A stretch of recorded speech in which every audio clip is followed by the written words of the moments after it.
আমি doctor S K. বৈদ্য আজকে একটি গুরুত্বপূর্ণ বিষয় নিয়ে আলোচনা করব। খুবই গুরুত্বপূর্ণ বিষয়, কারণ আমাদের অ্যাট প্রেজেন্টে আমরা যে সমস্যা সব থেকে বেশি সাফার করছি বা আমরা যে আশেপাশে যে দেখছি মানুষের একটা ওবেসিটি, মানুষের একটা মেধাধিক্য, অর্থাৎ মানুষ মোটা হয়ে যাচ্ছে, তার একটা হাইটের তুলনায় ওজন বেড়ে যাচ্ছে, বাচ্চাদেরও হচ্ছে, বড়দের হচ্ছে, ছেলেদের হচ্ছে, মেয়েদের হচ্ছে। তো এই সমস্যা আমরা জেরবার। আর আমরা জানি যে আমাদের যত কিছু রোগ আছে, বিশেষ করে হাইপার টেনশন বলুন, স্ট্রোক, হার্ট অ্যাটাক, তার সঙ্গে ডায়াবেটিস বলুন, তার সঙ্গে বিভিন্ন আমাদের লিভারের সমস্যা, হার্টের সমস্যা, কিডনির সমস্যা, এর সঙ্গে একটা ওবেসিটি সম্পর্ক আছে, অর্থাৎ খুবই মোটা হয়ে যাওয়া, শরীরে বিভিন্ন জায়গায় মেদ জমা। তো মেদটা খুবই ক্ষতিকর। তো মেদটা কেন জমে, কি কারণে জমে, এই বিষয়ে বলতে গেলে একটা বিস্তৃত আলোচনা হবে, অনেক লম্বা ভিডিও করতে হবে। তো আমরা এখন যে ডেলি লাইফে যে সমস্ত তেলগুলো নেই, বিশেষ করে আমাদের বাড়িতে তো তেল প্রতিদিনই নিতে হয়। আমরা বাঙালি বিভিন্ন যে খাদ্যগুলো আমরা খাই, তার সঙ্গে যে রান্না বান্না করি, তার সঙ্গে তেল খুব একটা গুরুত্বপূর্ণ সম্পর্ক।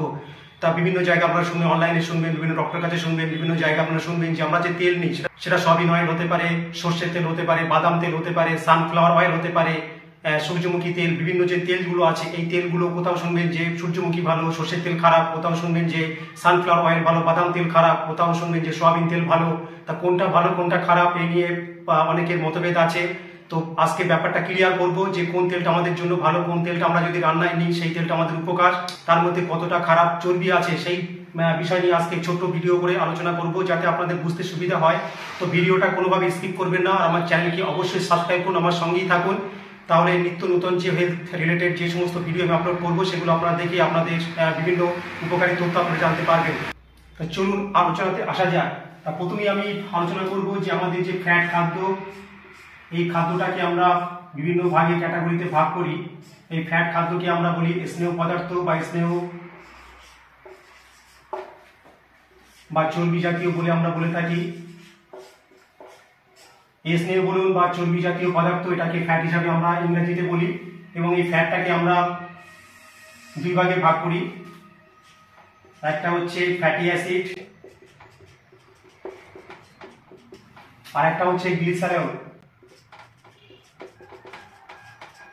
তা ফ্যাটটাকে আমরা দুভাগে ভাগ করছি, একটা হচ্ছে ফ্যাটি অ্যাসিড, গ্লিসারল। এখানে একটা জিনিস বোঝা দরকার, জানা দরকার, আমরা যে ফ্যাট বা স্নেহ বা চর্বি জাতীয় খাদ্য খাই সেটা কিন্তু আমাদের ফ্যাট হিসাবে অ্যাবজর্পশন হয় না, সেটা ভেঙে হয় ফ্যাটি অ্যাসিড এবং গ্লিসারল। অর্থাৎ আমরা ফ্যাট বা মাছ খাচ্ছি, মাংস খাচ্ছি, বা চর্বি জাতীয় ঘি বা চর্বি জাতীয় কোনো কিছু খাচ্ছি, আমরা যখন মুখে খাচ্ছি আমাদের ইসোফেগাস দিয়ে স্টোমাকে যাচ্ছে, তারপর ইন্টেস্টাইনে ক্ষুদ্রান্তে যাচ্ছে, এবং সেখান থেকে যখন রক্তের মধ্যে অ্যাবজর্পশন হচ্ছে, শোষণ হচ্ছে, সেই সময় কিন্তু ফ্যাট খাদ্য ভেঙে ফ্যাটি অ্যাসিড এবং গ্লিসারলে পরিণত হয়, এবং এই ফ্যাটি অ্যাসিড গ্লিসার হিসাবে কিন্তু আমাদের রক্তের মধ্যে পৌঁছায়। এটা আপনাদের বুঝতে হবে। তারপর এটা গ্লিসারল তো একটা আলাদা ব্যাপার আছে, ওই চ্যাপ্টারটা পরে আমি ফ্যাটি অ্যাসিডটাকে আবার দুভাগে ভাগ করছি। এটা হচ্ছে saturated fatty acid,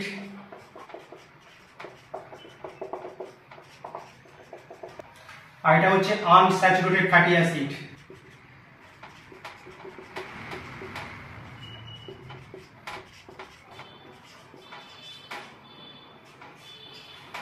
saturated fatty acid মানে সম্পৃক্ত, আর আনস্যাচুরেটেড ফ্যাটি অ্যাসিড মানে অসম্পৃক্ত।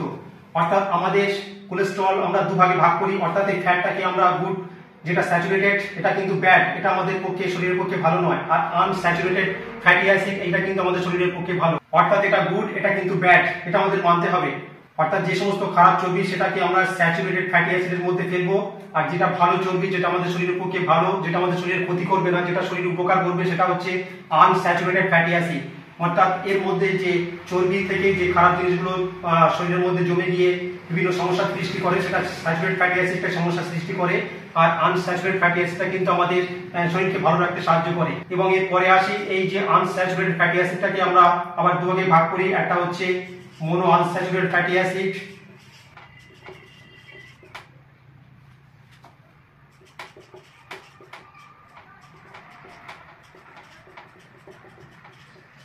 আর একটা হচ্ছে পলি আনস্যাচুরেটেড ফ্যাটি অ্যাসিড।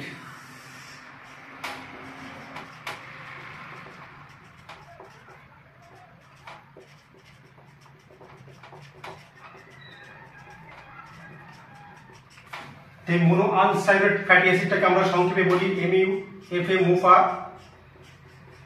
এই নামে কিন্তু আমি ডাকবো, তাহলে আপনাদের বুঝতে সুবিধা হবে।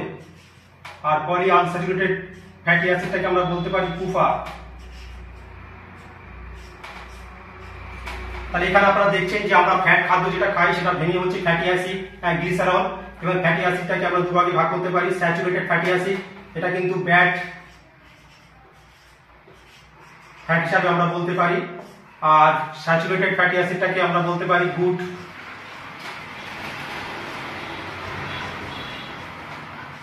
Good fat. এবং এই স্যাচুরেটেড ফ্যাটি অ্যাসিডটাকে আমরা আবার দুভাগে ভাগ করছি, মোনো আনস্যাচুরেটেড ফ্যাটি অ্যাসিড এবং পলি আনস্যাচুরেটেড ফ্যাটি অ্যাসিড। তো এই যে ভাগগুলো বললাম, এই ভাগগুলো কিন্তু প্রথমেই আপনারা জেনে থাকলে তাহলে কিন্তু পরবর্তীকালে যে আলোচনা করবো সেটা সুবিধা হবে। তো এখন আমি আলোচনাতে আসবো আমরা যে তেলগুলো খাই সেই তেলের মধ্যে কতটা পরিমাণে এই যে স্যাচুরেটেড ফ্যাট আছে, আনস্যাচুরেটেড ফ্যাট আছে, মোনো স্যাচুরেটেড ফ্যাট আছে, পলি আনস্যাচুরেটেড ফ্যাট আছে, কোনটার মধ্যে কোনটা কতটা আছে সেই চার্ট দেখলে আপনারা বুঝতে পারবেন। সেখানে সয়াবিন অয়েল, বাদাম তেল, সানফ্লাওয়ার অয়েল, প্রত্যেকটা অয়েল নিয়ে আলাদা করে কথা বলবো। তাহলে আপনাদের একদম যে ধারণা সেই ধারণা ক্লিয়ার কনসেপ্ট হবে যে কোন তেলটা আমরা খেতে পারবো, কোন তেলটা আমরা বাদ দিতে পারবো। তো চলুন চার্টের মাধ্যমে ব্যাপারটা আমরা দেখে নিই। তো এখন আসুন আমরা চার্টের মাধ্যমে জানার চেষ্টা করি কোন আমাদের তেলের মধ্যে কতটা পরিমাণ এই যে ফ্যাট আছে, খারাপ ফ্যাট এবং ভালো ফ্যাট। তো বিভিন্ন তেলের ফ্যাটি অ্যাসিডের তুলনামূলক অনুপাত অর্থাৎ শতকরা হিসাবে আমরা কিন্তু আলোচনা করব। তা প্রথমেই তেল দেখছেন নাম্বার 1 সর্ষের তেলের মধ্যে স্যাচুরেটেড ফ্যাট, যেটা বলেছিলাম ব্যাড খারাপ ফ্যাট, সেটা আছে 0.6 অর্থাৎ 6%। মোনো আনস্যাচুরেটেড ফ্যাট এটা কিন্তু 73%। পলি আনস্যাচুরেটেড ফ্যাট এটা কিন্তু 21%। তারপরে সূর্যমুখী দেখছেন 0.8 অর্থাৎ 8% স্যাচুরেটেড ফ্যাট, এটা 34%। মোনো আনস্যাচুরেটেড ফ্যাট এটা আমরা বলেছিলাম মুফা, MUFA, আর এটা বলেছিলাম কুফা, PUFA। আর তারপরে দেখছেন সোয়াবিনের 15% স্যাচুরেটেড, মুফা হচ্ছে 25%, পলি হচ্ছে কুফা হচ্ছে 60%, বাদামে হচ্ছে 20% স্যাচুরেটেড, 54% মুফা, 26% কুফা, তিল তেলে হচ্ছে 14% স্যাচুরেটেড, 46% মুফা, 40% কুফা, তুলোর বীজ দেখছেন 34% স্যাচুরেটেড, 26% মুফা এবং 40% কিন্তু কুফা। নারকেলে দেখছেন 91% স্যাচুরেটেড, 8% মুফা এবং 1% কুফা। সানফ্লাওয়ার অয়েলে দেখছেন 11% স্যাচুরেটেড, 13% মোনো আনস্যাচুরেটেড মুফা, আর পলি আনস্যাচুরেটেড বা কুফা হচ্ছে 76%। তেল মধ্যে দেখছেন আমরা দৈনন্দিন যে খাদ্য তালিকায় খাই সরষের তেল, বিশেষ করে সরষের তেলের মধ্যে স্যাচুরেটেড ফ্যাট 6%, খুবই কম। এখানে মোনো আনস্যাচুরেটেড 73%, পলি আনস্যাচুরেটেড 21%। তাহলে এটা আমাদের খুবই ভালো একটা তেল। এই সরষের তেল আমরা ডেলি লাইফে আমরা নিতে পারি, ডেলি আমাদের ডায়েটে রাখতে পারি, ডেলি আমাদের খাদ্য তালিকায় রাখতে পারি। আমাদের রান্না বান্নায় সরষের তেল খুবই ভালোভাবে ব্যবহার করতে পারি। সরষের তেল খাওয়া কোনো ক্ষতি নেই, সরষের তেলের খুবই উপকারী আমাদের শরীরের মধ্যে, অথবা নির্বিঘ্নে সরষের তেল নিতে পারে। সূর্যমুখীর মধ্যে দেখছেন 8% স্যাচুরেটেড, সূর্যমুখী তেল আমরা নিতে পারি। এখানে মুফা আছে 34-58, যথেষ্ট ভালো পরিমাণে আছে। তারপরে সয়াবিনের মধ্যে 15% স্যাচুরেটেড, এটা কিন্তু সরষের থেকে কিন্তু সয়াবিনের একটু বেশি, মানে চর্বির পরিমাণ কিন্তু একটু বেশি আছে। সেখানে মুফা হচ্ছে 25, পলি হচ্ছে কুফা হচ্ছে 60। তাহলে সয়াবিন আমরা নিতে পারি। বাদামের 20, এটা আমরা নিতে পারি। তিল তেল 14, এটা আমরা নিতে পারি। তুলোর বীজ কিন্তু 34%, একটু কিন্তু চর্বি বেশি আছে তুলোর বীজে। স্যাচুরেটেড কিন্তু এটা বলেছিলাম ব্যাড, এটা আমাদের ব্যাড ফ্যাট আমরা জানি। তো এটা আমাদের অবশ্যই এড়িয়ে চলতে হবে, তুলোর বীজ এড়িয়ে চলতে হবে। নারকেল তেল খাওয়ার জন্য একদমই নয়, এটা কিন্তু খুবই খারাপ, খুবই খারাপ। 91% স্যাচুরেটেড ফ্যাট, অর্থাৎ খুবই চর্বি বেশি। এই নারকেল তেল খেলে আমাদের হার্ট অ্যাটাক, স্ট্রোক ইত্যাদি সমস্যা হতে পারে। তো নারকেল তেল আমাদের খাওয়ার জন্য নয়, নারকেল তেল ব্যবহারের জন্য বা অন্য কোনো উদ্দেশ্যে আমরা নারকেল তেল ব্যবহার করতে পারি। এটা কিন্তু ফ্যাট কিন্তু অত্যাধিক বেশি।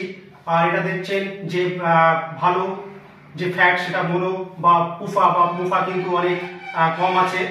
আর সানফ্লাওয়ার অয়েলের মধ্যে 11% স্যাচুরেটেড, এটাও কিন্তু ভালো তেল, এটা আমরা ব্যবহার করতে পারি। তার সঙ্গে 13% মোনো আনস্যাচুরেটেড, 76% হচ্ছে কুফা। তার এর মধ্যে আমরা দেখছি যে তুলোর বীজ এবং নারকেল তেল, এই দুটো তেল একদম ব্যবহার করা যাবে না। আর সর্ষের তেল আমরা দামে কম পাই সয়াবিনের থেকে বা সূর্যমুখীর থেকে, একটু দামে কম হয়। তাহলে সর্ষের তেল আমরা ইজিলি ব্যবহার করতে পারি। বিভিন্ন জায়গায় দেখবেন যে সর্ষের তেল খেলে খারাপ, এবং এটা শরীরের মধ্যে বিভিন্ন চর্বি বাড়াতে পারে। আমাদের হার্টে গিয়ে হার্টের চর্বি বাড়াতে পারে, লিভারে গিয়ে লিভারের চর্বি বাড়াতে পারে, আমাদের শরীরের ওজন বাড়াতে পারে। তো এটা চার্টের মাধ্যমে আপনারা জানলেন যে এটা একদমই ভুল ধারণা। আর তেল আমরা কতটা ব্যবহার করব, আমরা জানি যে তেল আমাদের সারাদিনে কতটা ব্যবহার করতে হবে। আমরা বলি যে 20 ml 20 ml সারাদিনে কিন্তু আমরা তেল ব্যবহার করতে পারি।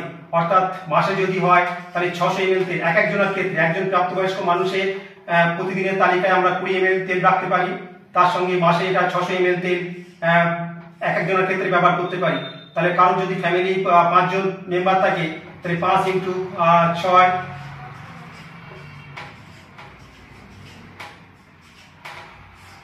তাহলে এটা 3 লিটার তেল কিন্তু আমরা তাদের ক্ষেত্রে লাগবে মাসে, অর্থাৎ 5 জনের ফ্যামিলি যদি হয় তাহলে এই হিসাবে আপনারা ব্যবহার করতে পারেন। আপনার ফ্যামিলি মেম্বার কতজন সেই হিসাবে কিন্তু আমরা এই যে সর্ষের তেল বলুন বা সয়াবিন বা এই যে তেলগুলো বললাম এগুলো ব্যবহার করতে পারেন।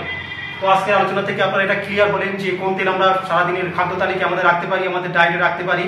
নেক্সট ভিডিওতে আমি আলোচনা করব যে আমাদের এই যে বললাম যে বিভিন্ন ফ্যাট বা চর্বি বা স্নেহ পদার্থ যেগুলো আছে এর মধ্যে যে cholesterol, triglyceride, VLDL, LDL, HDL এগুলোর মাত্রা কত এবং কোনটা আমাদের জন্য ক্ষতিকর এবং কোন খাদ্য থেকে এগুলো আমাদের সমস্যা তৈরি করে, কোন খাদ্যগুলো আমরা সহজে খেতে পারি এবং তার রেঞ্জ সম্পর্কিত বিষয়ে গুরুত্বপূর্ণ বিষয় আলোচনা করব। তো অবশ্যই আমার সঙ্গে থাকুন, আমার চ্যানেলকে অবশ্যই সাবস্ক্রাইব করুন আর নোটিফিকেশন বেলটাকে অন করে রাখুন এবং অল করে রাখবেন যাতে যে কোনো ভিডিও আমি আপলোড করার সঙ্গে সঙ্গে আপনারা তার নোটিফিকেশন পেতে পারেন এবং নোটিফিকেশন পেয়ে দেখে নিতে। আমার ভিডিওকে অন্যের মাঝে শেয়ার করুন আর আমার ভিডিওগুলো দেখতে থাকুন আর কমেন্ট করে অবশ্যই আপনার মূল্যবান মতামত জানাবেন। তো আজকে এই পর্যন্তই, সবার সুস্থ কামনা করে আজকে এখানেই শেষ করছি।